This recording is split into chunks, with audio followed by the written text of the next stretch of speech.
Yani herkesten, bütün siyasi milletvekillerden destek bekliyoruz.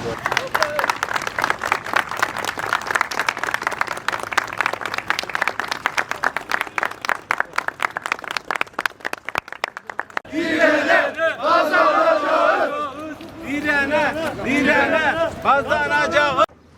Bugün burada gerçekleştirdiğimiz bu buluşma, Anayasamızın 34. maddesiyle güvence altına alınan toplantı ve gösteri yürüyüşü düzenleme hakkı kapsamında tamamen hukuki bir zeminde icra getirmektir.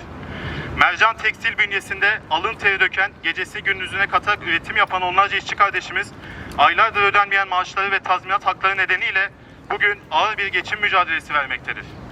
Sözü yaşanan bu süreci ve mağduriyeti bizzat yaşayan arkadaşlar... Sevgili Urfa halkımız, ailelerimiz, emek dostlarımız, hepimiz elemimize hoş geldiniz.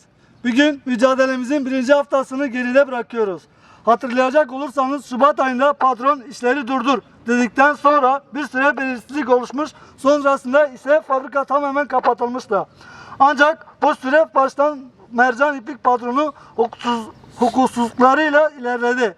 Temmuz 2025 verilen konkorto kararı işçilerden gizlendi. Daha bir ay önce Şubat ayında verilen izin kararına bile gerçekler perdelendi. Ne zaman geldi? Gerçekleri örten sis perdesi aralanmaya başladı. Şimdi sizlere mücadelemizin ilk haftasında neler yaptık bunları özetleyelim. Sendika avukatlarımız bütün mercan işçilerinin hakkını alacağını hesaplandı. Arabuluculuk başvurularımızı hazırladık. Sesimiz Urfa meydanlarından TPMM'ye ulaştı. Fikri Mahmut Tanıl haklarımızı elimizden alınmasına karşı sesimizi duyurdular. Mücadelemiz hem yerel basında hem de ülke İşkur, Ticaret Mahkemesi ve diğer resmi kurumlarda başvurularımızı tamamlamış olacağız. Ama en önemlisi bu bir haftalık mücadelemizde bugünküyle birlikte 3 kere meydana çıktık. Şimdi de 3 aylık maaşlarımız, izin haklarımız, tazminatlarımız ödenmeden kapının önüne konmak istedi. Ama bizler çok iyi biliyoruz ki Urfa'da, Antep'te, Diyarbakır'da, İstanbul'da, Ankara'da, İzmir'de, kısacası ülkenin dört bir tarafında 1 milyondan fazla tekstil işçinin büyük çoğunluğu bu berbat koşullarda çalışmaya mecbur bırakılıyor. Bu yüzden bizim mücadelemiz artık sadece bir ekmek ve hak mücadelesi değil, artık bir insan yaşama mücadelesidir aynı zamanda. Tekstil sektöründe bu berbat koşullarında gerisinde sendikasızlık ve sarı sendika düzeni yatıyor. Kazanacağız. İşçiyiz, haklıyız, kazanacağız. İşçiyiz, haklıyız, kazanacağız. Biz burada Mercan İplik Fabrikası'nın alınmış olan üzerindeki bütün haklarını söke söke alacağımızı buradan sizlere duyuruyoruz.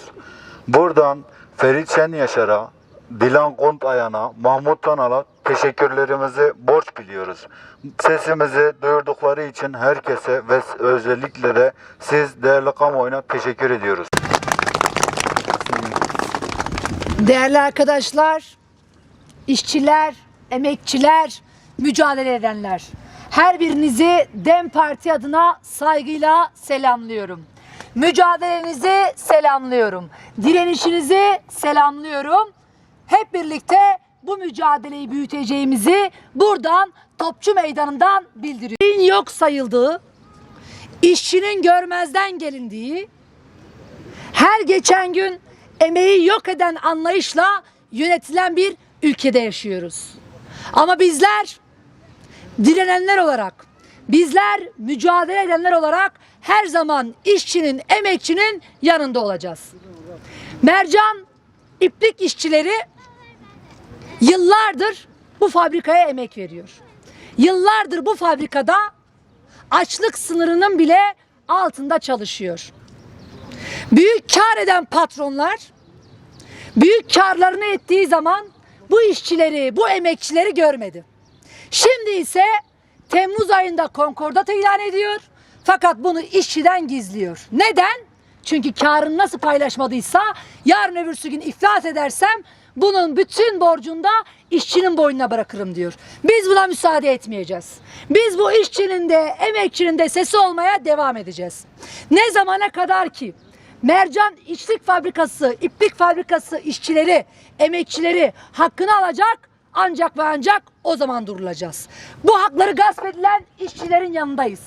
Mücadelelerinin yanındayız. Her zaman söyledik, buradan bir kez daha söylüyoruz.